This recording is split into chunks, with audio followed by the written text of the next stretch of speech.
Why Ghostbusters 2 is a great Christmas movie. Hello and welcome to this week's video. Last week I did a video talking about some movies that are not Christmas movies that I think about Christmas movies.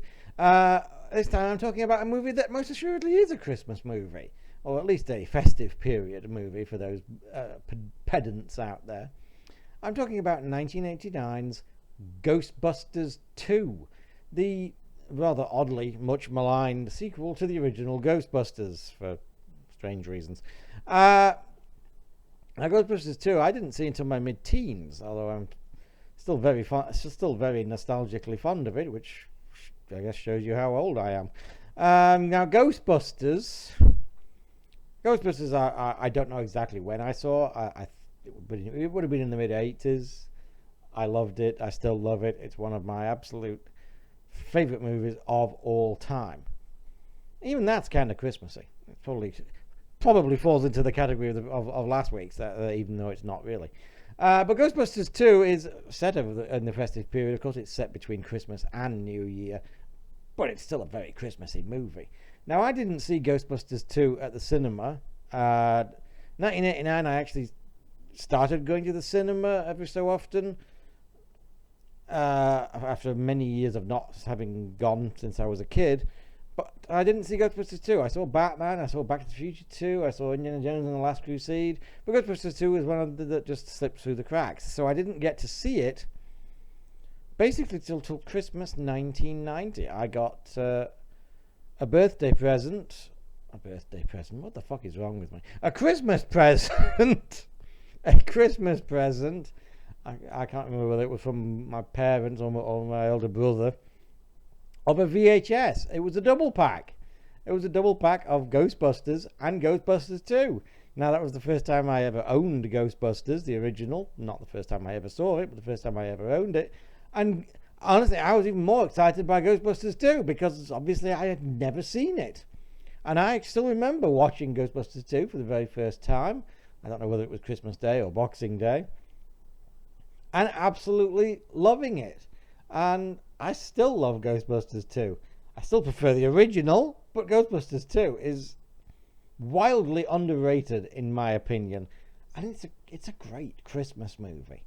I never really understood why Ghostbusters 2 has such a poor reputation. It is a fine 80s comic supernatural fun flick. Miles better than basically anything pumped out by Hollywood in the last 10 years, in my opinion. I do quibble a little bit with the opening because it does that sequel thing of, almost reverting the events of the original, in that for some reason nobody believes the Ghostbusters were real anymore, and they're all a bit of a joke, which is a bit odd after what happened in the original. Though I guess you could see it as a commentary on how the majority of sheep will believe anything that the government tells them, even when it contradicts with common sense and the evidence of their own eyes. Hello, the last 3 years.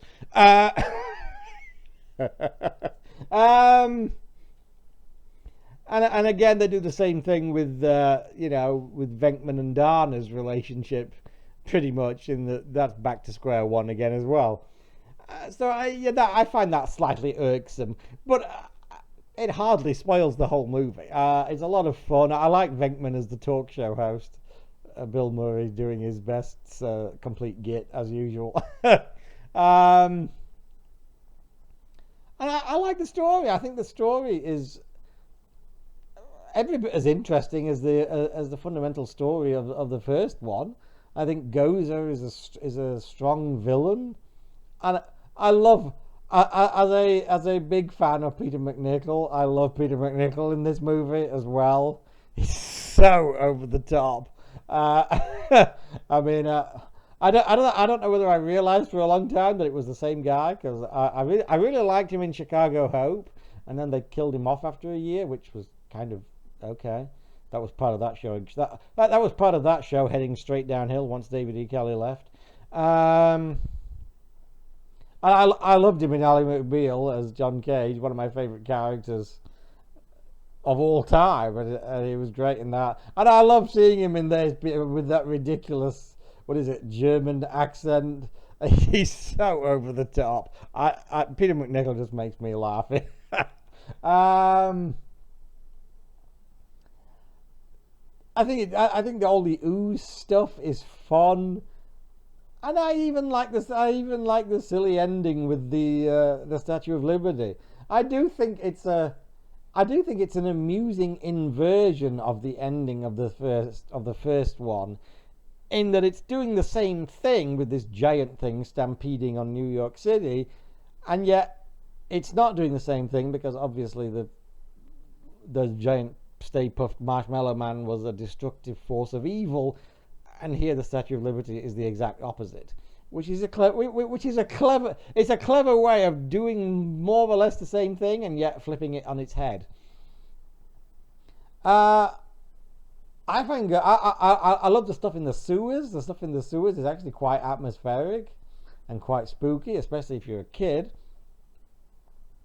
I just never understood why Ghostbusters 2 has such a bad rap. I'll take it over anything they've done since. Let's put it like that. I mean, I actually tried Afterlife this year. I got like 45 minutes into it and turned it off in sheer fucking boredom. I was like, do these people realize Ghostbusters was supposed to be a comedy?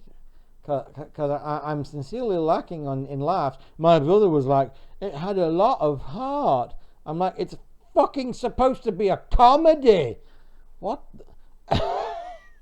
Meanwhile, Ghostbusters, and I don't think any more need be said about 2016. Oh dear God, make it stop.